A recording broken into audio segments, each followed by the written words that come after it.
When you think about kids with special needs, I think an area that the district is really lacking, although we talk about transition,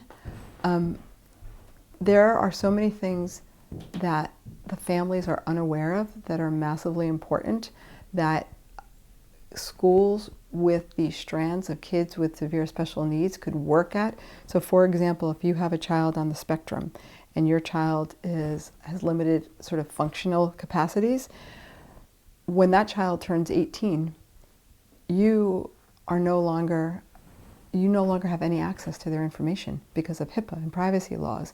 And so part of what should be happening with parent engagement for these kids is they should be working with parents, and they should have somebody in the school who's able to do this. How do you do a guardianship? Lots of people, for example, are under the sort of opinion that it will be cost prohibitive. There are ways to do the guardianship that won't cost you anything. The guardianship is really essential as you think about the kids moving forward. What about SSI?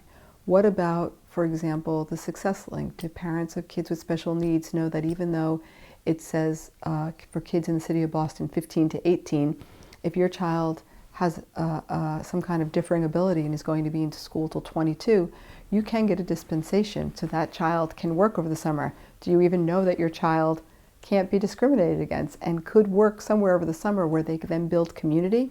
Because when you think about integrating into the community for the next steps, there's so much work that the schools could do around that prior to the child turning 18 or prior to that 22 that I don't think parents are aware of. So I find myself sharing this information with parents just because I'm in the field, and the schools are often unaware of this as well. So I think there are lots of real practical steps that can be taken that can sort of mitigate some of the stressors that families of kids with special needs feel, because even though you think the early years are the tough years, like the enrollment process, where are they going, they're not the frightening years. They're just the tough years. The scary years are as that child gets older, and particularly if you have a child with special needs who's got aggression, who gets bigger, what's going to happen and how are you going to manage that child? So I think there's an entire area in which the district is not attending to, which they could for these kids who are in sub-separates.